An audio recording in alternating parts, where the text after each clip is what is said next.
오늘은 우리가 교회이고 또 우리 공동체가 교회인데, 그러면 나는 어디로 가며 우리 공동체는 어디로 가야 하는가? 다시 말하면 교회가 가야 하는 방향성, 교회의 목적을 우리가 다시 한번 살펴보려고 합니다. 이 목적을 할 때 우리가 교회를 통하여 가야 할 길을 제대로 갈 수 있게 될 것입니다. 우리가 교회를 품고 또 교회를 통하여서 승리하는 삶을 함께 살아가기를 원합니다. 몇 년 전 미국에서 퓨 리서치 센터가 성도들에게 교회에 나가는 이유에 대해서 질문을 한 적이 있습니다. 한 5천 명의 사람들에게 물어보았습니다. 당신은 왜 교회에 나가십니까? 교회에 나가는 이유를 물었더니 그 중에 81%의 사람들이 대답하기를 하나님과 더 가까워지고 싶어서 교회에 나간다, 그렇게 대답을 했습니다. 그리고 69%의 사람들은 아이들이 삶의 도덕적 기반을 가질 수 있도록 하기 위해서 교회에 나간다. 다시 말하면 하나님을 믿음으로 말미암아 삶의 기준을 세우고 그 기준대로 살아가도록 하기 위해서 교회에 나간다, 그렇게 대답을 했습니다. 그리고 또 한 68% 되는 사람들은 나를 더 나은 사람으로 만들기 위해서 내가 교회에 나간다, 그렇게 교회에 출석하는 이유를 대답을 하였습니다. 우리는 어떨까요? 한국은 제가 자료를 못 찾아서 같이 비교를 할 수가 없는데요, 어쩌면 우리가 교회에 나오는 이유는 다양할 것입니다. 그러나 교회가 무엇이고 교회가 왜 존재하는지를 모르면 우리의 이유가 어떠하든 엉뚱한 방향으로 가 있을 수밖에 없다 하는 것입니다. 몇 년 전에 손님이 서울에서 내려오시는데 차를 가지고 오시겠다, 그래서 내비게이션에 선창교회라고 찍으면 된다 하고 알려줬어요. 그래서 이분이 아마 내비게이션에다가 선창교회를 찍고 내려오신 것 같아요. 근데 약속 시간이 돼도 나타나지 않는 겁니다. 그래서 전화를 드렸더니 다른 선창교회 갔다가 가보니까 아무래도 아닌 것 같아요, 외형이. 그래서 다시 찍어서 다시 이쪽으로 오고 있다고 그렇게 말씀하시더라고요. 그래서 그 뒤로는 처음 오는 사람에게 교회 이름을 알려줄 때, 내비게이션을 알려줄 때는 용문동에 있는 선창교회를 찍어라, 그렇게 이제 알려주는 것이 습관이 되어 버렸습니다. 이처럼 목적지가 잘못되면 비슷한 것 같지만 같을 수도 있겠다라고 생각해서 사용하지만 이것이 궁극적으로 잘못되면 아무리 열심히 달려가도 결과는 엉뚱한 곳에 가 있게 된다고 하는 것입니다. 오늘은 우리가 교회이고 또 우리 공동체가 교회인데, 그러면 나는 어디로 가며 우리 공동체는 어디로 가야 하는가? 다시 말하면 교회가 가야 하는 방향성, 교회의 목적을 우리가 다시 한번 살펴보려고 합니다. 이 목적을 할 때 우리가 교회를 통하여 가야 할 길을 제대로 갈 수 있게 될 것입니다.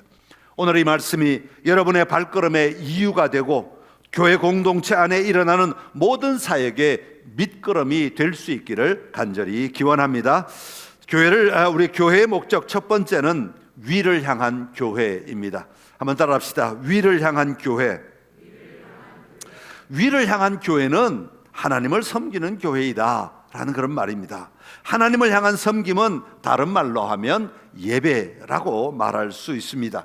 오늘 본문 14절과 15절의 말씀인데 같이 읽어 보겠습니다. 이러므로 내가 하늘과 땅에 있는 각 족속에게 이름을 주신 아버지 앞에 무릎을 꿇고 비노니. 아멘. 여러분, 교회 공동체가 모여 예배 드릴 때에 그 예배의 대상이 누구인지를 우리는 분명히 고백해야 합니다. 예배의 대상을 우리가 알고 있다고 말하지만 사실 예배의 대상을 알고는 있는데 다른 대상을 향해 예배 드리는 경우들이 참 많이 있다, 그런 얘기입니다. 그래서 우리는 예배 드릴 때 예배 대상을 분명히 인지할 뿐 아니라 우리가 예배하는 그 모든 삶의 자리에 분명히 그분에게 온전히 예배할 수 있어야 한다고 하는 것입니다. 한국의 기독교가 전해진 이후에 성경을 왜곡해서 자신을 아예 대놓고 하나님이라고 말하는 사람이 약 20명이 되었고, 자신이 재림주, 성천하신 예수님이 다시 재림하였는데 그게 바로 자신이다 라고 말하는 사람이 50명이 넘는다고 하죠. 거기다가 예수의 영이 지금 자신의 육체에 임하였다고 주장함으로 말미암아 은근히 자신이 지금 예수가 되었다, 재림한 예수가 되었다 라고 하는 것을 말하는 사람도 있습니다. 여러분, 이단의 핵심은 사람들로 하여금 교주를 예배하게 만드는 겁니다. 이름은 하나님이고, 이름은 예수님이고, 이름은 성령이고, 이름은 보혜사라고 말하지만 결국은 그 대상은 누구냐면 사람이라고 하는 겁니다. 말은 하나님이라고 붙이는데 실제로 예배하는 것은 사람이다, 그 말입니다. 우리가 사람을 예배하고 건물을 예배하고 사역을 예배할 때 교회는 엉뚱한 곳으로 가게 된다고 하는 겁니다. 오늘 본문에 보면 예배의 대상을 분명하게 이렇게 말합니다. 하늘과 땅에 있는 각 족속에게 이름을 주신 아버지께 예배드린다, 그렇게 말씀하고 있습니다. 하나님은 하늘과 땅에 있는 각 족속, 모든 족속의 아버지가 되신다라고 하는 거죠. 우리 땅에 속한 사람들뿐만 아니라, 땅에 속한 족속들뿐만 아니라, 땅에 속한 민족들뿐만 아니라 하늘에 속한 모든 민족의 아버지가 되신다, 그렇게 말하는 겁니다. 다시 말하면 온 우주 만물의 창조주가 되시고 지금도 온 우주 만물을 통치하고 계시는 바로 그 하나님 아버지께 예배하는 자가 되어야 한다 하는 것이죠. 그리고 예배의 방법을 설명하지요. 뭐라고 말합니까? 무릎을 꿇고 빈다, 그렇게 말해요. 무릎을 꿇고 기도한다라는 말인데, 무릎을 꿇는다는 것은 겸손하게 나아간다는 뜻이죠. 여러분, 전능하신 하나님 앞에 나아갈 때 겸손하게 나를 내려놓는 태도를 말합니다. 나를 낮춘다는 것은 자신의 뜻과 모든 자아를 내려놓고 하나님의 뜻과 하나님의 주권을 인정하는 표현입니다. 자신의 연약함과 죄를 인정하고 하나님 앞에 진실되게 회개하며 나아가는 것을 무릎을 꿇는다라는 말로 표현하고 있는 겁니다. 여러분, 이렇게 예배할 때 우리의 모습은 무릎을 꿇고 있지만 우리의 영은 기쁘다 하는 겁니다. 나는 연약하고 나는 스스로 죄인이라고 하나님 앞에 눈물을 흘리며 안타까운 마음으로 무릎을 꿇고 나오지만 오히려 내 안에는 참된 평화가 임하고 소망이 생긴다고 말하는 거죠. 왜냐하면 전능하신 하나님이 나를 다스리시기 때문입니다. 그래서 돈 셀리어스라고 하는 분은 예배의 감각이라는 책에서 예배를 이렇게 말해요. 예배는 경외와 기쁨, 진리와 희망을 가지고 드리는 것이 예배이다. 다시 말하면 예배 드릴 때 우리의 자세는 무릎을 꿇고 겸손하게 주님 앞에 엎드려 예배를 드리지만 우리 속에는 우리 안에는 진리와 희망, 기쁨, 소망, 경외, 이런 것들이 막 넘쳐나서 드리게 되는 것이 예배이다라고 말하고 있는 겁니다. 그러니까 우리가 드리는 예배는 오감을 사용하여 드리는 전인적인 경험이라고 말하는 거죠. 그러기에 우리는 예배를 드리기 위해 그저 앉아 있는 것뿐만 아니라 우리의 전 존재가 깨어서 하나님을 향하여 반응할 수 있을 때 그것을 예배라고 이야기하는 겁니다. 사랑하는 성도 여러분, 교회인 나와 우리 공동체가 함께 모인 이 교회가 존재하는 가장 중요한 목적은, 가장 최우선의 목적은 하나님을 기뻐하고 찬양하며 하나님 안에서 소망을 보는 것입니다. 내가 가진 문제가 아무리 크고 어렵고 힘들어도 예배를 드리는 그 순간에는 전능하신 하나님을 바라보는 겁니다. 그 하나님을 인정하고 그 하나님을 높여 드려야 합니다. 그럴 때 예배를 받으시기에 합당하신 전능하신 하나님께서 우리의 예배를 받으신다는 것이죠. 여러분, 예배를 받으신다는 것은 우리를 받으시는 것 아닙니까? 우리를 기뻐하시는 것이죠. 우리를 안아주시는 겁니다. 우리의 이름을 불러주시는 것입니다. 이 깊은 관계 속에서 우리는 흔들리지 않고 다시 일어날 힘을 얻게 되는 겁니다. 여러분, 누군가와 관계를 맺고 살아갈 때 힘을 얻는 이유는 뭡니까? 그들이 함께 있다는 것만 갖고도 힘을 얻지 않습니까? 그들이 나를 안아주고 나를 격려해주고 나를 인정해줄 때 우리는 힘을 얻지 않습니까? 하나님은 언제나 우리와 그렇게 함께 하시며 우리에게 힘을 주시는 분이시라고 하는 겁니다. 시편 37편 4절에 보니까 여호와를 기뻐하라, 내 마음의 소원을 이루어 주시리라, 그렇게 말씀하십니다. 단지 내 소원을 들어주신다는 것이 아니라 하나님을 기뻐할 때 내 안에 하나님이 부어주시는 참된 힘과 만족을 얻게 된다고 말하고 있는 겁니다. 느헤미야 8장 10절에서 느헤미야는 이렇게 말합니다. 여호와로 인하여 기뻐하는 것이 너희의 힘이니라. 여러분, 우리의 능력은 다른 데서 나오는 것이 아닙니다. 우리가 여호와 하나님을 예배할 때 우리 하나님께서 부어주시는 그 놀라운 은혜와 능력으로 우리는 살아가는 겁니다. 그러기에 예배는 우리 하나님 앞에 무릎을 꿇고 하나님의 그 능력 앞에 엎드릴 때 하나님이 부어주시는 그 힘을 공급받는 시간이기도 한 것이죠. 여러분, 우리의 예배 안에서 하나님을 기뻐하고 즐거워하며 나아갈 때 하나님이 부어주시는 새 힘을 얻고 누리는 삶이 되시기를 간절히 기원합니다. 두 번째 교회의 목적은 안을 향한 교회입니다. 한번 따라합시다. 안을 향한 교회. 안을 향한 교회는 성도를 섬기는 교회, 그런 의미를 가지고 있습니다.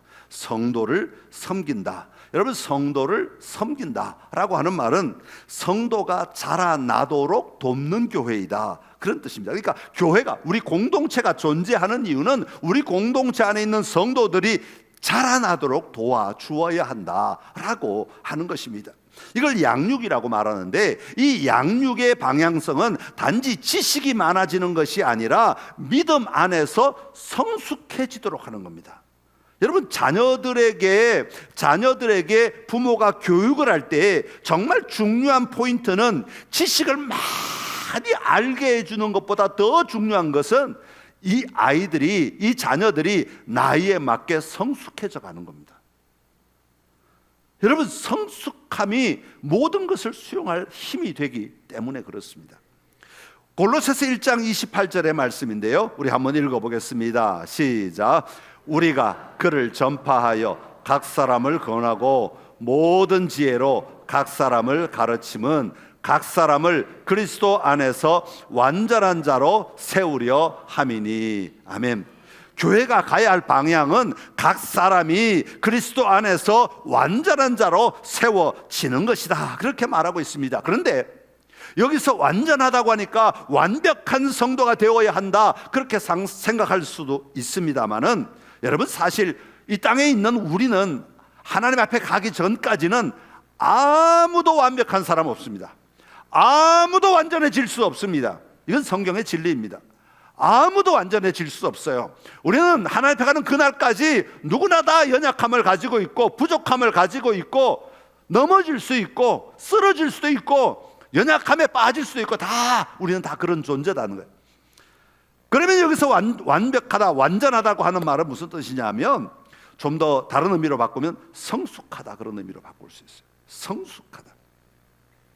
사역도 잘해야 하고 내가 맡은 역할도 잘해내야 하지만 무엇보다 교회 안에서의 중요한 것은, 성도의 삶의 중요한 것은 각 사람이 그리스도 안에서 성숙한 자로 세워지는 것입니다. 오래 믿었던 사람이 내년엔 더 성숙해지는 거고, 나이가 몇이든 상관하지 아니하고 또 성숙해져 가는 거예요. 신앙의 연륜이 깊어지면 깊어질수록 교만해지는 것이 아니라 더 성숙해져 가는 거예요. 이게 교회가 가야 될 방향이라고 말하는 겁니다. 오늘 보면 16절부터 19절까지 보면 성도를 향한 바울의 기도가 나오는데, 16절에 보니까 너희 속사람을 능력으로 강건하게 하시오며, 그렇게 말하고 있습니다. 속사람, 우리의 내면이 강해져야 한다, 건강해야 한다라고 말하고 있는 겁니다.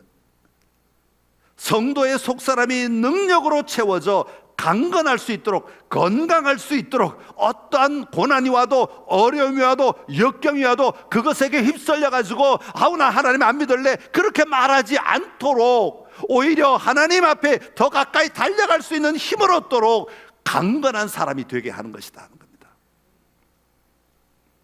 그렇다면 이 속사람이 강건해지도록 채워야 할 능력이 뭐냐 하는 겁니다. 무엇이 있어야 건강해질 수 있냐, 강해질 수 있느냐. 17절에 보니까 사랑으로 채워야 한다 그렇게 말합니다. 여기서 사랑은 그리스도의 사랑을 이야기합니다. 하나님의 사랑, 예수 그리스도의 사랑이 내 안에 뿌리내리고 내 삶의 기초가 되어야 한다고 하는 겁니다. 그 사랑으로 인해 내 생각, 내 행동, 내 태도가 흘러나오게 되는 상태를 이야기하는 거죠. 다시 말하면 그리스도의 사랑이 내 삶의 운영체계가 되게 하는 것이다. 내 삶을 이끌어가는 모든 힘은 그리스도의 사랑이 되게 해야 한다라고 말하고 있는 겁니다. 십자가 위에서 자신을 내주기까지 나를 사랑하신 그 예수님의 사랑이 내 인격의 기초가 되어야 하는 겁니다. 내 안에 예수 그리스도께서 나를 사랑하신다는 확신이 분명히 있어야 합니다. 이 사랑이 흔들림이 없어야 한다는 것이죠. 여러분의 믿음의 삶을 살아가는 동안에 가장 중요한 기반은 주님이 나를 사랑하신다는 고백입니다. 그래서 내가 오늘 여기 앉아 있는 거예요. 주님이 나를 사랑하시기 때문에 오늘도 내 마음을 만져주시는 것이고, 주님이 나를 사랑하시기 때문에 오늘도 나로 하여금 나 예배드리게 하시고 그 예배를 받으신다고 하는 이 확신이 우리가 건강해지는 기초라고 하는 겁니다. 두 번째는 19절에서 너희에게 충만하게 하시기를 구한다 그렇게 말합니다. 충만해져야 된다는 거예요. 사랑이 있어야 되고, 두 번째는 충만해져야 된다. 그래야 건강한다, 강건해질 수 있다는 거예요. 골로새서 2장 10절의 말씀에는 이렇게 말합니다. 시작. 너희도 그 안에서 충만하여 졌으니 그는 모든 통치자와 권세의 머리시라. 아멘. 우리의 목표는 충만해져야 한다라고 말하는 거죠. 무엇에 충만해져야 하느냐 하면 하나님 안에 있는 그 충만의 자리까지 우리가 나아가야 되는데, 성부, 성자, 성령 하나님의 충만하심에 이르기까지 우리도 그 방향으로 끊임없이 채워져 가야 한다라고 말하는 거죠. 그러기 위해서는 우리는 하나님을 알아야 한다. 지식으로 알 뿐 아니라 하나님을 경험하며 하나님과 동행하며 살아갈 수 있어야 한다는 것이죠. 우리의 삶의 자리에 날마다 하나님이 함께 하시고 하나님과 동행하며 하나님을 누리고 하나님을 경험하고 하나님의 살아계심을 내 삶으로, 내 입으로 고백할 수 있는 힘들이 점점 우리에게 많아질 때, 우리에게 채워질 때 우리가 건강해질 수 있다는 거예요. 여러분, 신앙은 어떻게 보면 다양한 삶의 흔적들의 모임이라고 말할 수 있습니다. 오늘 내가 만난 예수 그리스도, 오늘 내가 만난 성령 하나님, 오늘 나를 만져주시는 성부 하나님, 이런 모든 하나님과의 관계 속에서 모든 관계들이 계속해서 쌓일 때 우리는 그 하나님으로 충만해지는 것이고, 그 충만함이 우리를 강건하도록, 힘이 있도록, 능력이 있도록 만들어 주게 된다고 하는 겁니다. 사랑하는 성도 여러분, 우리가 어떤 조직에 익숙해지면 자꾸 내가 초점이 되려고 합니다. 내 생각을 말하고 내가 원하는 대로 이끌어가고 싶어집니다. 그러나 교회는 내가 초점이 아닙니다. 언제나 다른 사람에게 초점을 맞추어야 하는 것이 교회입니다. 특별히 교회 처음 나온 사람, 신앙이 약한 사람, 믿음이 흔들리는 사람, 어려움으로 인해 갈등하는 사람, 아직 하나님의 사랑을 알지 못하는 사람, 이런 사람들에게 초점이 맞추어지는 교회가 건강한 교회입니다. 그들의 속사람이 강건하도록 그들을 섬겨주어야 하는 것입니다. 그것이 교회의 방향성, 교회의 목적이라고 하는 겁니다. 에베소서 4장 13절에는 이렇게 말합니다. 같이 읽어볼까요? 우리가 다 하나님의 아들을 믿는 것과 아는 일에 하나가 되어 온전한 사람을 이루어 그리스도의 장성한 분량이 충만한 데까지 이르리니. 아멘. 하나님을 아는 것과 믿는 것과 아들을 믿는 것과 아는 일에 하나가 되어야 된다. 그 자리에 오기까지 도와주어서, 끝까지 도와주고 섬겨주어서 우리가 다 함께 믿고 아는 자리에 설 수 있게 해야 한다라고 하는 겁니다. 그렇게 하기 위해서는 4장 16절에 보니까 온 몸이 각 마디를 통하여 도움을 받음으로 연결되고 결합하여 자라게 된다, 그렇게 말해요. 자랄 수 있는 방법은 서로 모든 뼈 마디마디가 연결되어 있듯이 교회도 서로 연결되고 서로 협력하고 서로 힘을 북돋아 줄 때에 이 몸이 건강하게 세워질 수 있다고 말하는 거죠. 이게 교회가 존재하는 목적입니다. 여러분, 우리 교회가 믿음이 자라도록 세워감으로 모든 성도가 장성한 자가 되어 모두가 함께 승리의 삶을 살아가는 그런 교회가 될 수 있기를 간절히 기원합니다. 마지막으로 교회의 목적은 밖을 향한 교회입니다. 한번 따라합시다. 밖을 향한 교회. 밖을 향한 교회는 세상을 섬기는 교회입니다. 세상에 들어가 하나님 나라의 복음을 전하는 교회가 진짜 교회이다라고 하는 거죠. 21절에 보면 바울은 하나님을 찬양하면서 이렇게 말합니다. 교회 안에서와 그리스도 예수 안에서 영광이 대대로 영원 무궁하기를 원하노라, 그렇게 말합니다. 여러분, 하나님의 영광이 교회 안에서뿐만 아니라 그리스도 예수 안에서 모든 세대에 영원히 일어나기를 원한다, 그렇게 말씀하고 있는 겁니다. 여러분, 모든 세대에 일어난다라는 말은 모든 삶의 자리에 일어나야 한다라는 그런 의미도 함께 담고 있는 겁니다. 이것이 교회가 존재하는 목적 가운데 하나입니다. 어떻게 하면 하나님의 영광이 모든 세대에 일어날 수 있겠습니까? 오늘 우리 읽지 않았지만 앞에 나오는 8절과 9절의 말씀인데요, 같이 한번 읽어보겠습니다. 시작. 모든 성도 가운데 지극히 작은 자보다 더 작은 나에게 이 은혜를 주신 것은 측량할 수 없는 그리스도의 풍성함을 이방인에게 전하게 하시고 영원부터 만물을 창조하신 하나님 속에 감추어졌던 비밀의 경륜이 어떠한 것을 드러내게 하려 하심이라. 아멘. 여러분, 교회를 통하여서 측량할 수 없는 그 그리스도의 놀라운 풍성함을 이방인에게 전하는 것이다 라는 거죠. 하나님을 알지 못하는 자들에게 복음을 전하고 그들로 하여금 하나님의 사랑을 누리며 살아갈 수 있도록 만들어 가는 것입니다. 이것이 세상을 섬기는 모습입니다. 그래서 영원부터 만물을 창조하신 하나님 속에 감추어졌던 이 놀라운 비밀의 경륜이 다 드러나게 하는, 모든 사람이 볼 수 있게 하고 알 수 있게 만들어 가는 것입니다. 하나님 아버지께서 이 땅을 창조하실 때부터 가지고 계셨던 그 하나님의 전략, 하나님의 목표는 유대인이나 이방인이나 모두가 다 예수 그리스도로 말미암아 하나가 되는 것입니다. 여러분, 여러분의 가정이 예수 그리스도로 말미암아 하나가 되는 것, 이게 하나님의 전략이고 하나님의 목표입니다.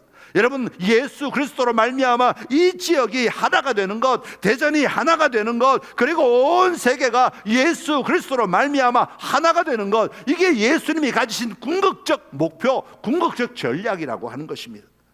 하나가 된다는 것은 모든 족속, 모든 민족이 여호와 하나님이 다스리시는 나라의 백성이 되어서 그 나라를 누리며 살아가는 것입니다. 이 분명한 하나님의 목적을 위하여 우리는 세상을 섬기는 자가 되어야 하는 것입니다. 그것을 위해 우리는 전도해야 합니다. 복음을 전해야 합니다. 그리고 나아가 세상을 섬겨야 합니다. 단기 선교팀이 다음 주에 인도네시아에서 우리 사역을 하게 되는데, 지금은 잘 몰라요. 지금은 열심히 가서 할 수 있는 것 찾아서 하고 있지만 30년 후에 그곳에서 자라난 학생들이 지역에 들어가 지역의 변화를 이끌어가는 주역이 된다고 한번 생각해 보십시오. 대통령도 나올 수 있을 것이고 다양한 직분을 가진 자들이 나와서 각 지역을 다스리고 이끌어가고 그 지역을 변화시키는 주역이 된다고 한번 상상해 보십시오. 섬기는 모습을 통해 나도 섬기겠다고 그 지역 교회들의 수많은 선교사들이 일어날 것을 한번 생각해 보십시오. 얼마나 놀라운 일이 일어나겠습니까? 오늘 우리가 내딛는 밖을 향한 발걸음은 아주 작은 것 같고 아주 미약한 것 같아도 하나님은 그 발걸음들을 통하여서 놀라운 열매를, 하나님의 일들을 계속해서 이루어가고 계시는 것입니다. 하나님의 일하심은 쉬지 않습니다. 우리가 그 일하심에 참여할 때 우리는 하나님의 통로가 되지만, 우리가 가지 않고 멈추어 버리면, 우리가 전하지 않고, 우리가 복음을 전하지 않고 우리가 멈추어 버리면 우리는 하나님의 통로로 쓰임 받을 수 없게 된다고 하는 겁니다. 사랑하는 성도 여러분, 비록 세상이 예수님을 알지 못한다고 하더라도 우리는 섬겨야 합니다. 왜냐하면 그것이 교회가 존재하는 목적이기 때문입니다. 그 섬김을 통해 마침내 온 세상에 하나님의 영광이 선포될 것을 우리는 바라보며, 영의 눈으로 바라보며 우리는 오늘 섬겨야 하는 것입니다. 정리하겠습니다. 교회는 하나님께 예배하고, 위를 향하여 하나님께 예배하고, 안을 향하여 성도들을 양육해야 하고, 성숙하게 해야 하고, 또 밖을 향하여 세상에 복음을 전하는 이 삼중 사명을 통하여 하나님께 영광을 드러내는 공동체입니다. 여러분, 오늘 이 세 가지, 위를 향하여, 안을 향하여, 밖을 향하여, 이 세 가지 방향성을 꼭 붙들시고, 교회가 우리가 언제나 모든 섬김과 모든 사역과 모든 우리의 신앙의 자리에 이 세 가지가 늘 함께하여서 여러분의 방향이 틀어지지 아니하고 같은 방향으로 또 올바른 목적지를 향해 잘 달려가는 우리 선창교회가 될 수 있기를 간절히 기원합니다. 기도하겠습니다. 참 좋으신 우리 하나님 아버지, 은혜를 감사합니다. 영원히 죽을 수밖에 없는 우리를 불러주시어서 자녀 삼아주시고 교회로 세워주셔서 감사합니다. 하나님, 교회된 우리가 교회로서의 부르심에 합당한 삶을 살아내게 하여 주옵소서. 그러기 위해서 우리의 눈이 분명한 목표, 목적지를 바라보아야 할 줄로 믿습니다. 교회 방향성을 우리가 분명히 바라보고 위를 향하여 온전히 하나님 아버지께 예배하는 자 되게 하여 주옵소서. 무릎을 꿇고 예배할 수 있게 하여 주옵소서. 내가 서서 나를 위한 예배가 아니라 나는 무릎을 꿇고 온전히 하나님을 향한 예배가 되게 하여 주옵소서. 안을 향하여 우리의 손이 뻗어지게 하여 주옵소서. 연약한 자, 나약한 자, 부족한 자들에게 아버지의 도움의 손길을 베풀고 섬겨줌으로 말미암아 성숙한 그리스도인들이 많아지는, 모든 교우들이 장성해지는, 성장해 나가는 그런 교회가 되게 하여 주옵소서. 또한 밖을 향하여 우리의 손을 내밀게 하여 주시어서 우리가 살고 있는 이 땅을 향하여, 이 세상을 향하여 손을 내밀게 하여 주옵시고 섬기게 하여 주시옵소서. 그 섬김을 통해 하나님의 나라가 확장되고 하나님의 나라의 일하심이 열려질 줄로 믿습니다. 이 믿음으로 담대하게 살아가는 우리 교회가 되게 하여 주옵시고 그렇게 쓰임받는 우리 선창교회가 되게 하여 주시옵소서. 예수님의 이름으로 기도드리옵나이다. 아멘.